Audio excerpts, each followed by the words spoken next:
सकाळच्या नाश्त्यासाठी अतिशय पौष्टिक आणि लहान मुलांच्या किंवा मोठ्यांनाही टिफिनवरती देण्यासाठी मऊ लुसलुशीत खमंग अगदी वासानेच खावेसे वाटणारे असे हे मेथीचे पराठे अगदी लांबच्या प्रवासासाठी जरी तुम्ही करून नेलेत तरी 3 ते 4 दिवस आरामात टिकतील असे हे पराठे आज आपण बनवणार आहोत। व्हिडिओ कुठेही स्किप करू नका। छोट्या छोट्या टिप्स सहित नेहमीप्रमाणे मी व्हिडिओ तुमच्याबरोबर शेअर केलेला आहे। तो तुम्हाला माझे व्हिडिओ आवडत असतील तर माझ्या चॅनलला सबस्क्राइब मात्र करायला विसरू नका। सबस्क्राइब करणं अगदी फ्री आहे, त्याने काय होईल माझे सगळ्यात अगोदर व्हिडिओ तुमच्यापर्यंत पोहोचतील। चला तर मग सुरुवात करूया मेथीचे पराठे बनवण्यासाठी। मी इथे मेथी घेतलेली आहे आणि ती छोटी छोटी पानं आहेत ती खुडून घेतलेली आहेत। इथे आपल्याला देठ घ्यायची नाही, भाजीची फक्त आपल्याला पानं इथे घ्यायची आहेत आणि ही पानं 2 ते 3 वेळा मिठाच्या पाण्यामध्ये स्वच्छ धुवून घ्यायची आहेत। त्याच्यानंतर मसाला बनवण्यासाठी मी इथे 4 मिरच्या वापरलेल्या आहेत। लसणीच्या जवळजवळ 10 ते 12 पाकळ्या एवढे मी इथे वापरलेले आहेत आणि अर्धा इंच एवढं मी अद्रक घेतलेलं आहे। हे आपल्याला जाडसर असं कुटून घ्यायचं आहे। मिक्सरमध्ये जरी तुम्ही बारीक करून घेणार असाल तरी जाडसर असं बारीक करून घ्या। जाडसर बारीक केल्याने त्याचा फ्लेवर खूप छान येतो। त्याच्यानंतर आपण जी भाजी धुवून ठेवली होती ती आपण सुरीच्या साहाय्याने बारीक करून घेऊया।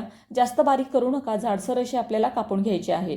हिची मी इथे देठ अजिबात घेतलेली नाहीत, कारण देठ जर आपण घेतली तर आपण जो पराठा लाटायला घेतो त्यावेळेला पराठा व्यवस्थित लाटता येत नाहीत, त्याच्यामुळे इथे देठ अजिबात वापरायची नाहीत।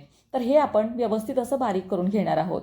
हे बारीक झाल्यानंतर इथे आपण घेणार आहोत कढीपत्ता। आता बरेच जण कढीपत्ता घालत नाहीत, पण मी इथे कढीपत्ता घालणार आहे, कारण कढीपत्त्याचे पण खूप सारे गुणधर्म आहेत आणि आपण ज्या वेळेला भाजीमध्ये कढीपत्ता टाकतो त्यावेळेला जेवायच्या टायमिंगला सरळ हा कढीपत्ता बाजूला काढून ठेवतो। तर कोणत्या ना कोणत्या फॉर्ममध्ये आपला हा पोटात गेला पाहिजे, तर हा कढीपत्ता मी व्यवस्थित असा बारीक करून घेणार आहे। तुम्ही पण अवश्य घाला। तर हे बारीक करून झाल्यानंतर मी इथे घेतलेला आहे एक बाउल आणि त्या बाउलमध्ये जी आपण मेथी बारीक करून ठेवली होती ती आपण सगळी घेणार आहे। इथे तुम्ही किती मेथीची क्वांटिटी घेताय त्या हिशोबानेच तुम्हाला गव्हाचं पीठ ॲड करायचं आहे। तर मी इथे 250 ग्रॅम एवढं गव्हाचं पीठ घेतलेलं आहे। तुम्ही जर मेथीची पानं आहेत ही जास्त घेणार असाल तर पिठाची क्वांटिटी ही तुम्ही जास्त घ्या। त्याच्यानंतर बेसन मी इथे वापरलेला आहे छोटा 1 चमचा। वजनी प्रमाण म्हणाल तर 50 ग्रॅम एवढं इथे मी बेसन वापरलेलं आहे। बेसननी खूप छान चव येते पराठ्यांना। त्याच्यानंतर घेतलेला आहे धणपूड। धणापूड मी इथे मोठा 1 चमचा एवढा वापरलेला आहे आणि हे व्यवस्थित मी इथे भाजून घेतलेले आहेत। त्याच्यानंतर घ्यायचं आहे जिरापूड। जिरापूड मी 1 चमचा घेतलेला आहे। त्याच्यानंतर हळद घ्यायची आहे आपल्याला 1 चमचा। मी इथे मोठा चमचा वापरलेला आहे, तुम्ही छोटा चमचा जर यूज करत असाल तर छोटा 1 चमचा तुम्ही हळदीचा घ्या। त्याच्यानंतर घेतलेला आहे मी ओवा। ओवा हा आपल्याला हातावरती व्यवस्थित असा बारीक करून घ्यायचा आहे, त्याने वास खूप छान येतो आणि पराठ्यांना खूप छान अशी टेस्ट येते। त्याच्यानंतर मीठ घेतलेलं आहे मी 1 चमचा, तुम्ही तुमच्या चवीप्रमाणे कमी जास्त करू शकता। त्याच्यानंतर घेतलेले आहेत मी सफेद तीळ। सफेद तीळ मी इथे अनपॉलिश वापरलेले आहेत आणि हे मी 2 चमचा एवढे घेतलेले आहेत। सफेद तिळाने काय होतं, पराठेही दिसायलाही छान दिसतात आणि चवीलाही उत्तम लागतात। त्याच्यानंतर घेतलेलं आहे मी लसूण, मिरची आणि अद्रक ह्याची जाडसर अशी पेस्ट तयार करून ठेवली होती, ती आपल्याला इथे वापरायची आहे। मी इथे 2 चमचा एवढी घेतलेली आहे। तुम्हाला जर लाल तिखट इथे ॲड करायचं असेल तर तेही तुम्ही इथे करू शकता। त्याच्यानंतर कढीपत्ता घेतलेला आहे जो आपण बारीक करून ठेवला होता, तो मी इथे 1 वाटी एवढा वापरणार आहे। त्याच्यानंतर खूप सारी घ्यायची आहे कोथिंबीर। कोथिंबीर तुम्ही तुमच्या आवडीप्रमाणे कमी जास्त करू शकता आणि ही सगळी जिन्नस आपल्याला थोडं थोडं पाणी घालून ही सगळी जिन्नस आपल्याला घट्टसर अशी मळून घ्यायची आहेत। मळून घेताना लक्षात ठेवायचं आहे थोडं पण पाणी तुम्ही जास्त वापरू नका, कारण थोडं जरी जास्त पाणी झालं तरी आपल्याला हे पराठे व्यवस्थित लाटता येणार नाहीत। तर हे सगळं आपल्याला घट्टसर असं मळून घ्यायचं आहे। तर लाल तिखट मी इथे वापरलेलं नाही। जर तुम्हाला मिरच्या घ्यायच्या नसतील तर तुम्ही इथे लाल तिखट जे तुम्ही वापरता ते इथे वापरलं तरी चालेल। त्याच्यानंतर इथे मी थोडंसं पाणी घातलेलं आहे आणि हे मी छान असा गोळा, घट्टसर असा गोळा तयार करणार आहे। तुम्हाला जर इथे भाजी जास्त वाटत असेल तर तुम्ही गव्हाचं पीठ हे थोडंसं तुम्ही ॲड करा। भाजी ही ओलसर असते त्याच्यामुळे पीठ हे तुम्हाला इथे थोडंसं जास्त लागू शकतं। तर हे आपण व्यवस्थित असं टाईट मळून घेतलेलं आहे आणि हे पराठे आपले मऊ लुसलुशीत येण्यासाठी आपण इथे तेल वापरणार आहोत। तेल वापरणं गरजेचं आहे, कारण तेलामुळे खूप छान असं पीठ भिजलं जातं आणि पराठेही खूप छान मऊ तयार होतात। तर इथे आपण अर्धा वाटी जवळजवळ मी इथे अर्धा चमचा आहे मी इथे तेल वापरलेलं आहे आणि हे सगळं व्यवस्थित असं मळून घेणार आहे आणि एक 2 ते 3 मिनिटासाठी हे आपण झाकण ठेवून बाजूला ठेवून देऊयात। जास्त वेळासाठी हे तुम्ही पीठ भिजत ठेवू नका, कारण थोडा जरी जास्त वेळ झाला तरी हे पीठ पातळ व्हायला सुरुवात होते। तर हे पीठ आपण थोड्या वेळासाठी झाकण ठेवून बाजूला ठेवून देऊयात. थोड्या वेळानंतर तुम्ही बघू शकता छान असं आपलं पीठ भिजलेलं आहे आणि ह्याचा गोळाही अतिशय छान झालेला आहे.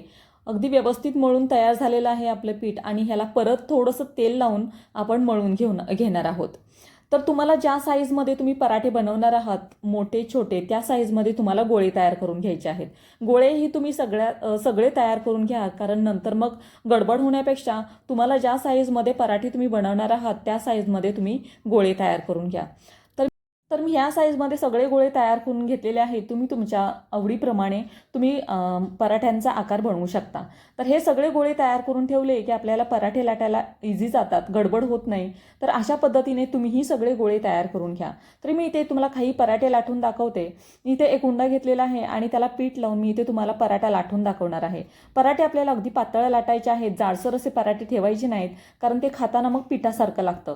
तर इथे आपण ज्या वेळेला पराठे लाटतो त्यावेळेला जे सुकं पीठ असतं ते इथं थोडंसं जास्त वापरलं जातं, कारण आपण पराठ्यांमध्ये भाजी वापरलेली आहे आणि त्या भाजीमुळे पराठा व्यवस्थित लाटता येत नाही, खाली चिपकला जातो. त्याच्यासाठी इथे तुम्हाला सुकं पिठाचं जरा प्रमाण वाढवायला लागेल. तर हा पराठा मी इथे लाटून तुम्हाला दाखवलेला आहे. अगदी पातळ चपातीसारखा मी इथे पराठा लाटलेला आहे आणि अप्रतिम असा झालेला आहे. तुम्हालाही ह्याच पद्धतीने पराठे बनवताना जर तुमची गडबड होत असेल तर तुम्ही ह्या पद्धतीने पराठे लाटा आणि एका डिशमध्ये तुम्ही हे पराठे सगळे काढून घ्या, कारण ज्या वेळेला आपण पराठे भाजतो त्यावेळेला गडबड होते. त्याच्यामुळे अशा पद्धतीने तुम्ही पराठे लाटून सगळे डिशमध्ये ठेवलेत तरीही चालतील. पण डिशमध्ये ठेवायच्या अगोदर पराठ्यांना थोडंसं कोरडं पीठ, सुकं पीठ लावा, त्यांनी पराठे चिकटत नाहीत डिशला. तर मी इथे दुसरा उंडा घेतलेला आहे आणि हा दुसरा उंडा मी इथे तुम्हाला तेल लावून मी इथे लाटून दाखवणार आहे. मी इथे सुक्या पिठाचा अजिबात वापर करणार नाही. पूर्णपणे हा पराठा मी तुम्हाला तेलावरती लाटून दाखवणार आहे.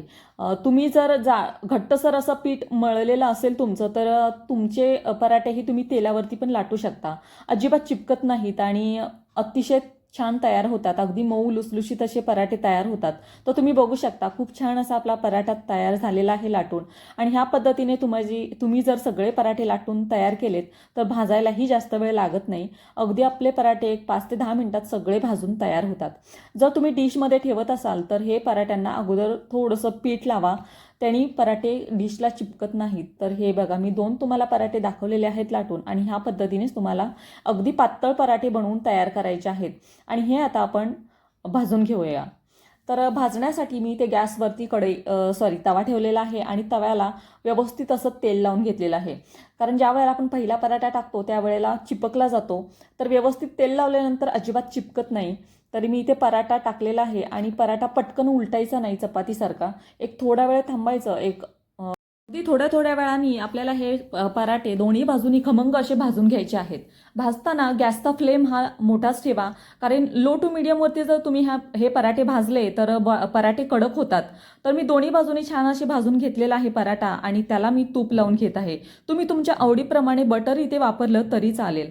तर हे पराठे आपण अतिशय छान होतात आणि चवीलाही उत्तम लागतात आणि पौष्टिक असले हे पराठे लहान मुलांना तुम्ही अवश्य करून द्या.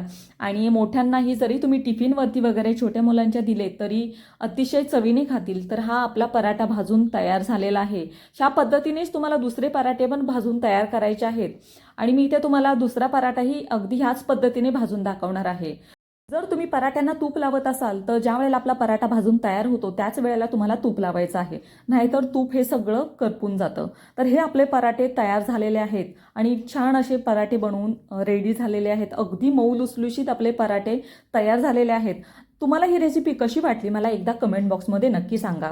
आणि अशाच नवीन व्हिडिओ बघण्यासाठी माझ्या चॅनलला सबस्क्राईब करायला मात्र विसरू नका. सबस्क्राईब करणं अगदी फ्री आहे. त्यांनी काल सगळ्यात माझी व्हिडिओची लिंक तुमच्यापर्यंत पोहोचेल आणि ती तुम्ही बघू शकाल. चला तर मग पुन्हा भेटूया असेच एका नवीन व्हिडिओमध्ये. तोपर्यंत खात रहा, मस्त रहा.